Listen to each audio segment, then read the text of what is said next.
അധോലോക സുന്ദരി വാഹന അപകടത്തിൽ മരിച്ചു. നിരവധി കേസുകളിൽ പ്രതിയാണെന്ന് സംശയിക്കപ്പെടുന്ന ഒരു അജ്ഞാത യുവതി ഒരു വാഹന അപകടത്തിൽപ്പെട്ട് മരണമടഞ്ഞു. ഇപ്പൊ എന്തായി ഞാൻ പറഞ്ഞത്? സ്മഗ്ലിംഗ് പാർട്ടിയാണെന്ന് വ്യക്തമായില്ലേ? അതിന് രത്നത്തിന്റെ കാര്യമൊന്നും പത്രത്തിൽ എഴുതിയിട്ടില്ലല്ലോ. പിന്നെ കള്ളക്കടത്തുകാരാണെന്ന് പത്രക്കാർക്ക് എങ്ങനെ മനസ്സിലായി? ഒന്ന് പോടാ അവിടുന്ന്. നമ്മുടെ പോലീസുകാർ ഇവിടെ പന്ത് കളിച്ച് നടക്കുകയാണെങ്കിലും കേസ് പിടിക്കാൻ അവന്മാരെ മിടുക്കന്മാരാ. അവന്മാർക്ക് എന്തെങ്കിലും ഹിന്ദി കിട്ടി കാണും. രത്നത്തിന്റെ കാര്യമൊന്നും അവരറിയാത്ത സ്ഥിതിക്ക് ഇനി സാധനം പറ്റി നമുക്ക് കാശാക്കാം. കാശാക്കാം. ഒന്ന് പോടാണെന്ന്. അന്വേഷണം നടക്കുന്നുണ്ടാവും. എപ്പോഴാണ് പോലീസ് കയറി വരണമെന്ന് അറിഞ്ഞൂടാ.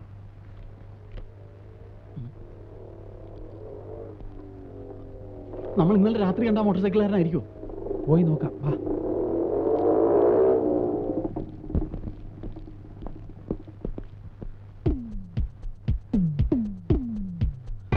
ഇതാവൻ തന്നെ നമ്മൾ ആക്സിഡന്റ് സ്ഥലത്ത് വെച്ച് കണ്ടവൻ.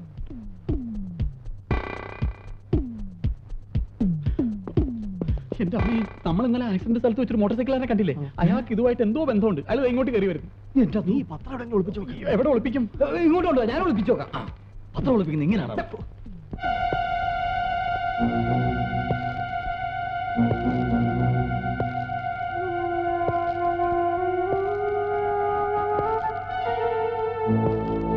വാതിൽ തുറന്നിട്ടുണ്ടായിരുന്നേ.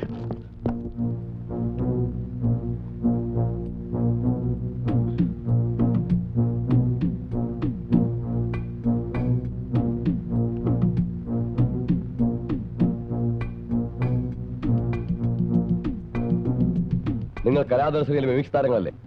അല്ല. അതെ. നിങ്ങളുടെ പരിപാടി ഞാൻ കൊല്ലത്ത് വെച്ച് കണ്ടു. വളരെ നന്നായിരുന്നു. ഫാന്റാസ്റ്റിക്. ആ ലാലിന്റെ മമ്മൂട്ടിയുടെ ഇമിറ്റേഷൻ ഉണ്ടല്ലോ, അത് വളരെ നന്നായിരുന്നു. എന്റെ പേര് ജെയിംസ് ബോണിഫസ്. SN കോളേജിൽ ലെക്ചറാണോ? അല്ല, ഞാൻ അടുത്ത താമസിക്കുന്നത്. ആ വഴി വരുമ്പോ തീർച്ചയായിട്ടും വീട്ടിൽ കയറണം. എന്റെ ഒരു ഫ്രണ്ട് ഇവിടെ 7ാം നമ്പർ റൂമിലാ താമസം. നിങ്ങളെ കണ്ടോണ്ട് ഞാൻ ഇങ്ങോട്ട് കയറിയതാ. അപ്പൊ വരട്ടെ. അല്ലാതെ വേറെ ഒന്നുമില്ലല്ലോ. ഓക്കെ.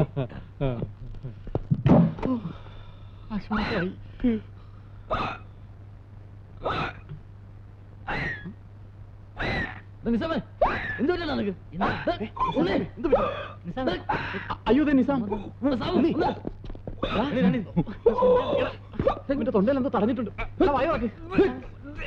Waste basket. എന്തുവാടാ ഇത്? നീ എന്തായി കാണിച്ചത്? ന്യൂസ് പേപ്പർ ഒളിപ്പിച്ചു വെച്ചതാ. ഇന്നലെ പാവയ്ക്കുള്ളിൽ ഒരു കത്തുണ്ടായിരുന്നല്ലോ. എന്തി അതിവിടെ ഇരിപ്പുണ്ട്. അത് അറിയാവുന്ന ആരൊക്കെ കൊണ്ടൊന്ന് വായിപ്പിക്കും. എനിക്കറിയാവുന്ന ഒരു ഉറുദു മാഷുണ്ട്. ആളെങ്ങനെ? വിശ്വാസമില്ലാത്ത പോലെ പാർട്ടിയാണെങ്കിൽ ആകെ കുഴപ്പമാവും. എന്റെ കൊച്ചാപ്പ നല്ലപോലെ ഉറുദു വായിക്കും. എങ്കിൽ അങ്ങേരെ കൊണ്ട് വായിപ്പിക്കാം.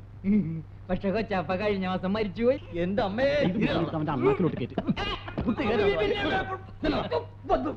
ഇനി ഒന്നും നോക്കാനില്ല. നമുക്ക് ഇപ്പൊ തന്നെ ആ മാഷിനെ പോയി കണ്ട് എഴുത്തിന്റെ ഫുൾ ഡീറ്റെയിൽസ് മനസ്സിലാക്കാം.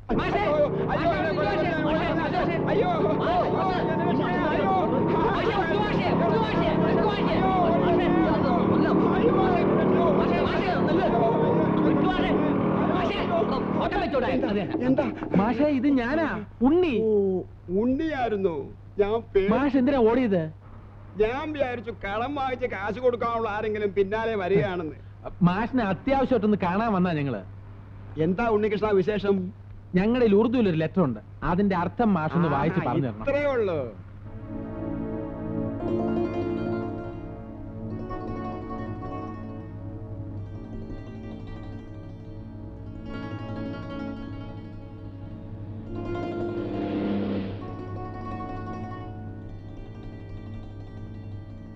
നിങ്ങൾക്കിത് എവിടെ നിന്ന് കിട്ടി? ഇതാ പെണ്ണെ എത്തി കിടന്ന. പക്ഷേ ഇത് ഞങ്ങളുടെ മിമിക്രിയിലെ ഒരു പുതിയ ഇനമാണ്. അതായത് ഉറുദു അറിഞ്ഞാത്ത ഒരാൾ ഉറുദു അറിയാവുന്ന ഒരാളോട് സംസാരിച്ചിരിക്കുമ്പോൾ ഉറുദു അറിയാവുന്ന വേറെ സ്ത്രീ ഒരു എഴുത്ത് എഴുതാൻ വരുന്നു. അപ്പൊ ഞങ്ങളെല്ലാം കൂടെ ഉറുദു എഴുതണോ, ഹിന്ദിയിൽ എഴുതോ, തമിഴ് എഴുതോ, കന്നഡത്തിൽ എഴുതോ, അങ്ങനെ എങ്ങനെ മാഷിന്റെ അർത്ഥം പറഞ്ഞില്ല. അതാണോ കാര്യം? പറഞ്ഞു തരാം. പ്രിയപ്പെട്ട കാസർഗോഡ് കാതർബായി, ഇവിടുന്ന് ഒരു ലീലാപ്പണിക്കരുടെ കയ്യിൽ 25 ലക്ഷത്തിന്റെ ചരക്കയക്കുന്നു. കിട്ടിയാലുടൻ ഫോൺ ചെയ്യണം എന്ന് നിങ്ങളുടെ സ്വന്തം IKT. ഈ IKT എന്താ? ഇന്റർനാഷണൽ കള്ളത്തട്ടിപ്പ്. അല്ല മാഷെ, നമ്മുടെ മിമിക്രിയുടെ കോഡാ.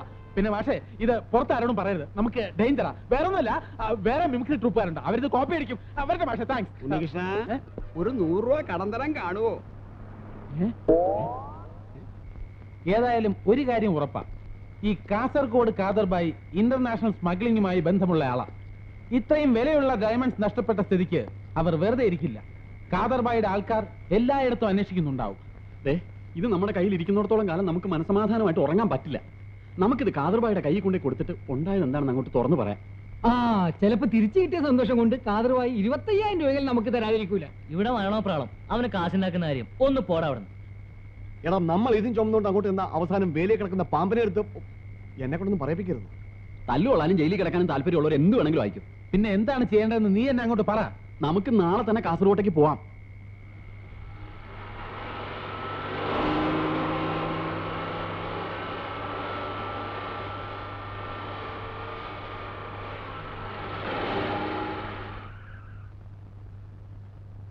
എന്താടാ വണ്ടി നിർത്തിയത്?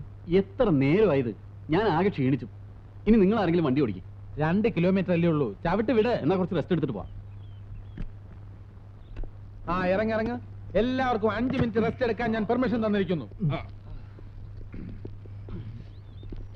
ഒന്ന് ഇരിക്കാന്ന് വെച്ചു. What is this? ഡീസന്റ് ആയി ബിഹേവ് ബ്രദേഴ്സ്. എടാ സാബു, ഇതിന്ന് 5 എടുത്ത് മാറ്റിയ കാദർബായി അറിയൂടാ. ഒന്ന് പോടാ അവിടെ നിന്ന്. കയ്യും കണക്കില്ലാതല്ലേ കള്ളക്കടത്ത് സാധനം കൊടുത്തേക്കുന്നത്. കാദർബായി എന്തെങ്കിലും തരും എന്നുള്ള പ്രതീക്ഷയിലാണ് ഞാൻ വരുന്നത്. തരുവാടാ? തരും. പോലീസ് ജിപ്പ് അവിടെ നിർത്തിയല്ലോ.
ഞാൻ മാത്രം പേടിച്ചില്ല. രക്ഷപ്പെട്ട മോനെ, കേറിക്കോടാ.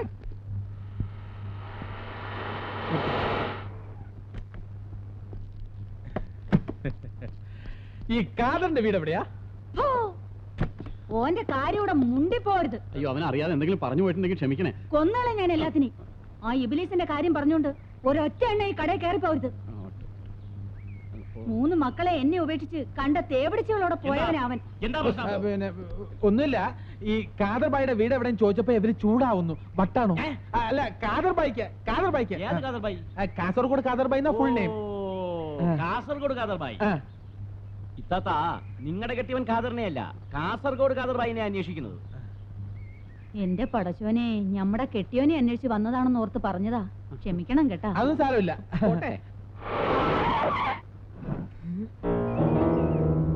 എടാ, അങ്ങോട്ട് പോകണ്ടടാ. വീട് കണ്ടിട്ട് പേടിയാവണ്. പിന്നെ എന്തിനാണ് അങ്ങോട്ട് എഴുന്നള്ളിയത്? ഇറങ്ങ്. ഇറങ്ങ്.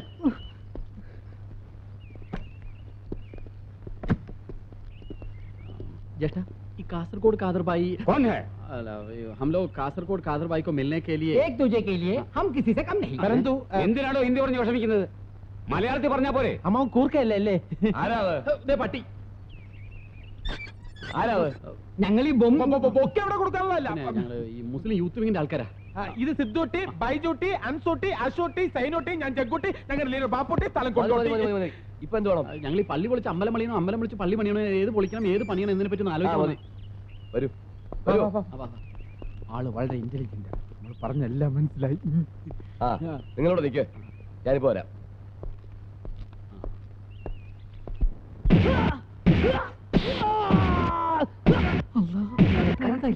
തോന്നണത് ആ കരച്ചിൽ കിട്ടില്ലടാ. ഇതുകൊണ്ട് നമ്മൾ അകത്ത് പോയാ ഇത് തന്നെയാണ് നമ്മളെ മതി.